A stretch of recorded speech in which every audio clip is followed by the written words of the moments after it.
Numa manhã abafada em São Paulo, o sol já queimava o asfalto da Avenida Paulista quando um homem atravessou a porta giratória de uma agência bancária no coração da cidade. Ele vestia uma calça jeans desbotada, com rasgos nos joelhos, uma camiseta cinza puída, tênis velhos com as solas gastas e um boné de aba reta que escondia parte do rosto. Nas costas, carregava uma mochila preta, daquelas baratas vendidas em feiras livres, com as alças meio frouxas. Ninguém na agência deu atenção a ele. Alguns funcionários o olharam de soslaio, com aquele ar de desconfiança que se reserva para quem parece não pertencer ao ambiente. O segurança, um homem corpulento de uniforme azul, fixou os olhos nele por alguns segundos, avaliando se representava algum risco. Mas o homem apenas pegou uma senha no totem e se dirigiu à fila, com passos lentos e cabeça baixa, como qualquer cliente comum. Ele era Marcos Evangelista de Moraes, mais conhecido no mundo inteiro como Cafu, o lendário capitão da seleção brasileira, bicampeão mundial. Mas ali, naquela agência, ele não era Cafu. Era apenas um homem comum, ou melhor, um homem invisível, exatamente como ele queria ser naquele momento. A decisão de Cafu de entrar naquele banco disfarçado não foi impulsiva. Há meses, ele vinha recebendo mensagens que o incomodavam profundamente. Eram cartas escritas à mão, e-mails carregados de emoção e até comentários em suas redes sociais, todos com uma história parecida. Pessoas simples, de origem humilde, relatavam humilhações, descaso e preconceito nas agências bancárias. Fui pedir um empréstimo e a atendente nem olhou na minha cara, escreveu uma mulher de Diadema. Disseram que eu não tinha perfil para abrir uma conta, como se eu fosse um ninguém, desabafou um senhor de Guarulhos. Me trataram como se eu estivesse pedindo esmola, contou um jovem de Itaquera. No começo, Cafu quis acreditar que eram casos isolados, exceções em um sistema que ele próprio ajudara a construir como investidor e acionista de um dos maiores bancos do país. Mas os relatos se acumulavam, e todos tinham algo em comum. As vítimas eram pessoas como ele já havia sido um dia, gente de pele morena, sotaque carregado, roupas modestas, que carregavam nos ombros o peso de uma vida de luta. Ele sabia o que isso significava. Sabia porque ele mesmo já tinha sentido na pele o olhar de desprezo, o julgamento silencioso, a porta fechada antes mesmo de ter chance de falar. Cafu nasceu no Jardim Irene, uma favela na zona sul de São Paulo, onde as ruas de terra se transformavam em lama nos dias de chuva, e o sol escaldante fazia o asfalto ferver no verão. Filho de um pedreiro e de uma dona de casa, ele cresceu em uma casa simples, com telhado de zinco que vazava e uma única torneira que nem sempre funcionava. A infância foi marcada por contas atrasadas, comida racionada e o constante esforço de sua mãe para esticar o salário até o fim do mês. Cafu se lembra de correr descalço pelas vielas, driblando buracos e pedras, com uma bola de meia improvisada que era seu maior tesouro. Mas também se lembra dos olhares. Quando entrava em uma loja para comprar pão, a dona do caixa o seguia com os olhos, como se ele fosse roubar algo. Quando passava por um prédio chique, o porteiro cruzava os braços pronto para mandá-lo embora. E aos 14 anos, quando tentou abrir sua primeira conta poupança com o dinheiro que juntou vendendo picolé na rua, a funcionária do banco riu do seu sobrenome e disse: "Menino, isso aqui não é lugar para você."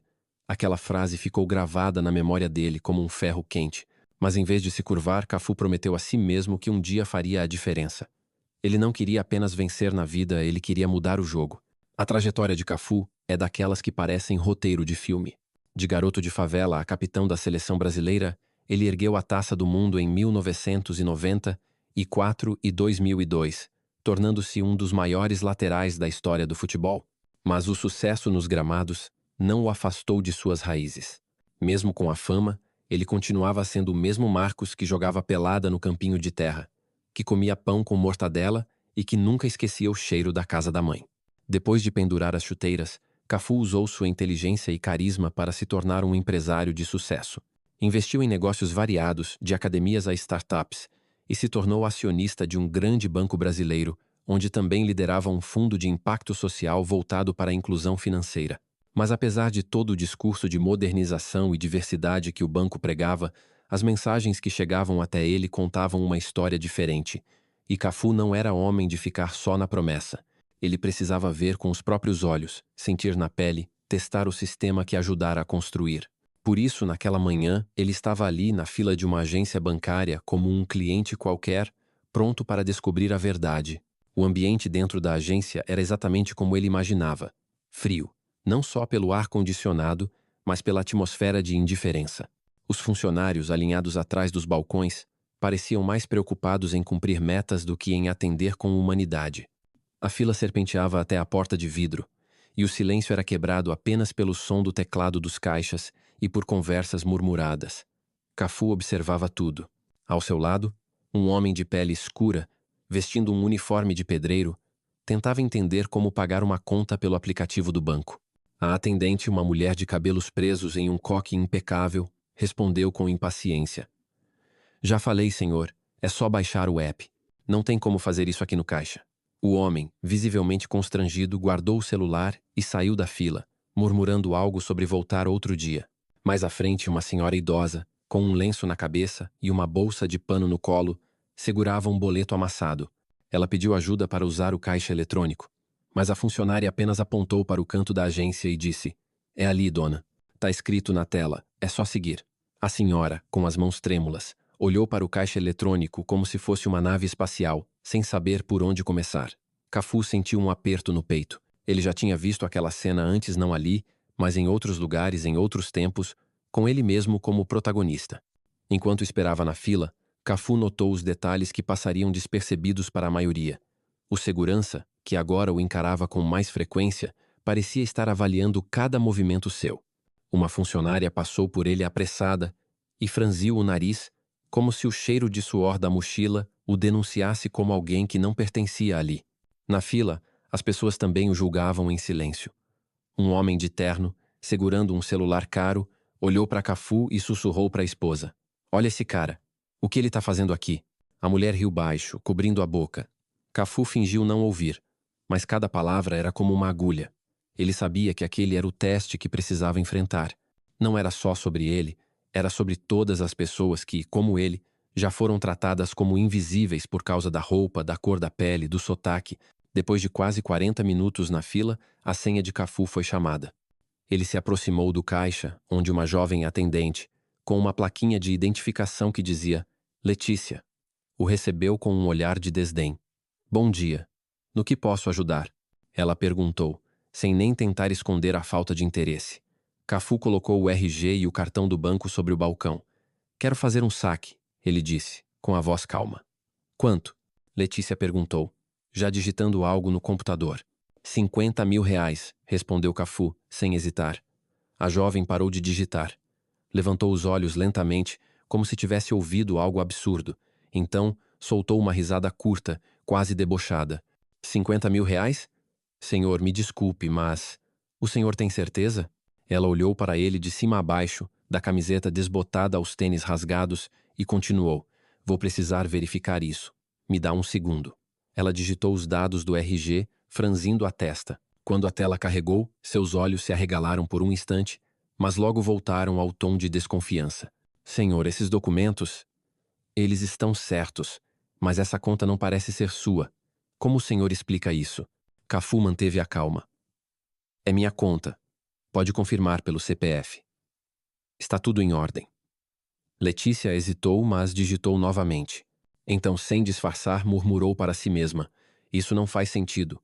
Alguém como ele não tem esse saldo. Ela chamou outro funcionário, um rapaz que parecia ser seu supervisor, e cochichou algo, apontando para Cafu. O rapaz olhou para ele com o mesmo ar de superioridade e disse: Senhor, isso aqui está parecendo irregular. Vou chamar o gerente. Cafu apenas assentiu, sem alterar a expressão. Ele sabia que o momento estava chegando. Minutos depois, um homem de terno azul marinho, sapatos brilhando e cabelo penteado com gel, saiu de uma sala ao fundo da agência. Era Gustavo Lima, o gerente, um homem de meia idade que exalava autoridade ensaiada. Ele caminhou até o caixa com passos rápidos, o perfume caro chegando antes dele. "O que está acontecendo aqui?" perguntou, sem nem olhar para Cafu. Letícia explicou rapidamente, com um tom que misturava indignação e sarcasmo. "Esse senhor quer sacar R$ 50.000, mas olha para ele, Gustavo.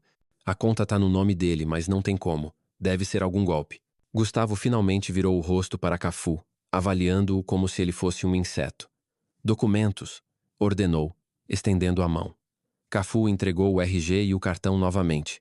Gustavo examinou os papéis, franzindo a testa. Tá tudo certo, mas isso não prova nada. Senhor, o senhor quer me convencer que tem esse dinheiro. Vestindo isso, ele riu, e alguns clientes na fila, que agora prestavam atenção, também deram risadinhas abafadas. O clima na agência mudou. O que antes era apenas uma espera monótona agora virou um espetáculo. As pessoas cochichavam, apontavam discretamente. Deve ser estelionato, disse uma mulher de taieu, ajustando os óculos. Com essa roupa, querendo sacar tanto dinheiro? Tá na cara que é falso, completou um homem ao lado. Cafu ouviu tudo, mas não reagiu. Ele sabia que o julgamento fazia parte do teste. Gustavo, sentindo-se no controle, cruzou os braços. Olha, meu amigo, vou te dar uma chance. Conta logo quem te mandou fazer isso, porque essa conta não é sua. Senão vou chamar a segurança, e a polícia vem em seguida. Ele fez um gesto para o segurança, que se aproximou com a mão já no cinto. Cafu olhou nos olhos de Gustavo, sem piscar. Pode chamar quem o senhor quiser, disse, com uma calma que desconcertou o gerente por um instante. Mas antes, quero falar com alguém do conselho do banco. Gustavo riu alto, como se a ideia fosse ridícula. Conselho do banco? Você acha que é quem, meu filho? O presidente da República? Ele virou-se para Letícia, ainda rindo. Tá vendo? Esses caras sempre inventam uma história. Segurança, fica de olho nele. Se tentar sair, segura. O segurança deu um passo à frente, bloqueando a passagem de Cafu. A fila agora estava completamente parada, todos os olhos voltados para o caixa. Alguns clientes pareciam curiosos, outros indignados. Era só o que faltava. Um cara desses atrapalhando o dia da gente, murmurou um homem de gravata. Cafu, ainda com a mochila nas costas, respirou fundo. Ele pegou o celular no bolso, digitou uma mensagem curta, preparar tudo e guardou o aparelho. Lá fora, através da porta de vidro, uma SUV preta estacionou silenciosamente em frente à agência. O motor ronronou baixo e as janelas fumê escondiam quem estava dentro. Gustavo, Letícia e os outros não notaram. Eles estavam ocupados demais julgando o homem de boné e tênis rasgados que, para eles, não era ninguém. Mas a verdade estava prestes a vir à tona, e quando viesse, ninguém naquela agência estaria preparado. A porta giratória da agência bancária rangeu quando um homem de terno preto, óculos escuros e uma maleta de couro entrou com passos firmes. Ele carregava uma aura de autoridade que fez as conversas na fila diminuírem. O homem, chamado Rafael, era o assistente pessoal de Cafu, e sua chegada mudou o clima do ambiente. Ele caminhou diretamente até Cafu, que ainda estava de pé próximo ao caixa, cercado pelo segurança e pelo olhar desconfiado de Gustavo Lima, o gerente. Senhor Marcos, tudo está pronto, disse Rafael em voz baixa, entregando uma pasta de documentos e um tablet. Gustavo, que até então mantinha um sorriso arrogante, franziu a testa, confuso. Letícia, a atendente, trocou um olhar ansioso com outro funcionário. Os clientes, que antes cochichavam sobre o suposto golpista, agora observavam em silêncio, sentindo que algo grande estava prestes a acontecer. Cafu, com a calma de quem já enfrentou estádios lotados e defesas implacáveis, tirou o boné lentamente.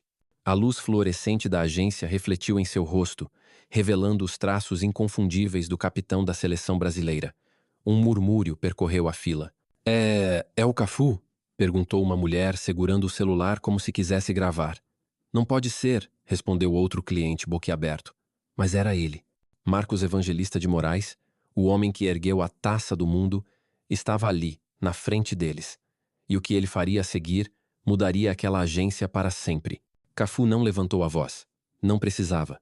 Sua presença já era suficiente para transformar o ambiente. Ele abriu a pasta que Rafael entregou e começou a falar, com um tom firme, mas sem arrogância. Meu nome é Marcos Evangelista de Moraes, mas vocês me conhecem como Cafu. Sou acionista majoritário deste banco e presidente do Fundo de Inclusão Financeira que opera em todas as agências da rede. Vim aqui hoje não como executivo, mas como cliente. Quis ver com meus próprios olhos o que tantas pessoas têm relatado. O descaso, o preconceito, a humilhação que enfrentam por causa da roupa que vestem, da cor da pele ou do jeito que falam. Ele fez uma pausa, deixando as palavras ecoarem. Gustavo, que momentos antes exalava confiança, agora parecia encolher. Sua gravata parecia apertar o pescoço e ele mexia as mãos nervosamente. Letícia, atrás do balcão, abaixou a cabeça, como se quisesse desaparecer. Cafu continuou. Pedi para sacar meu próprio dinheiro e fui tratado como criminoso. Fui julgado antes mesmo de abrir a boca.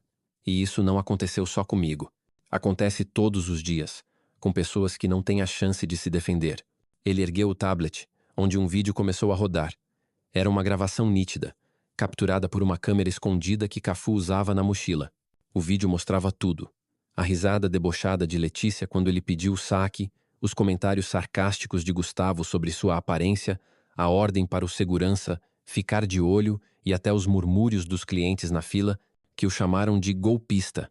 A agência ficou em silêncio absoluto.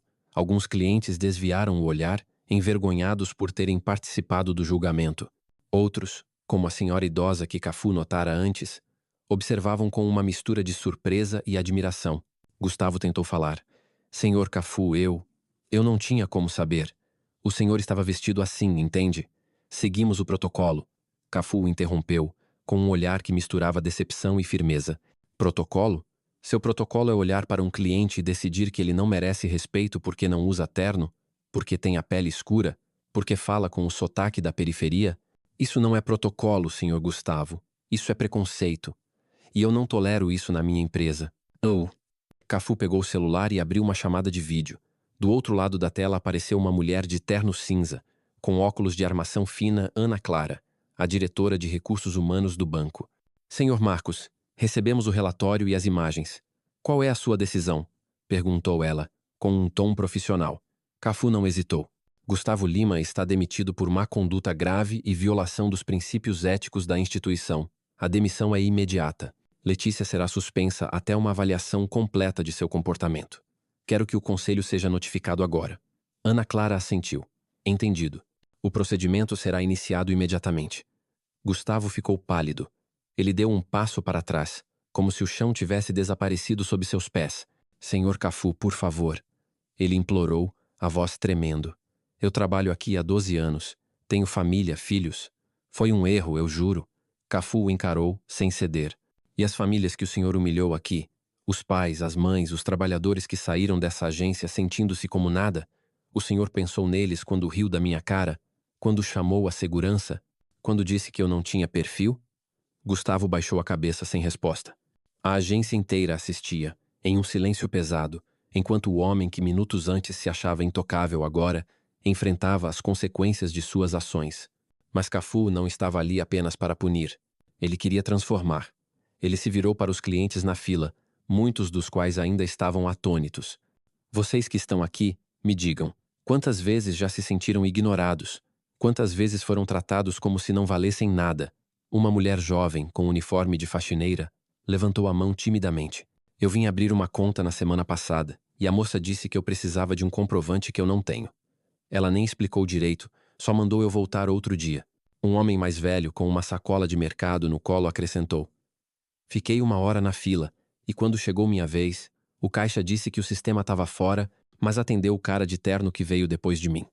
As histórias começaram a surgir, uma após a outra, como um rio que finalmente encontrava espaço para correr. Cafu ouvia com atenção, anotando mentalmente cada palavra.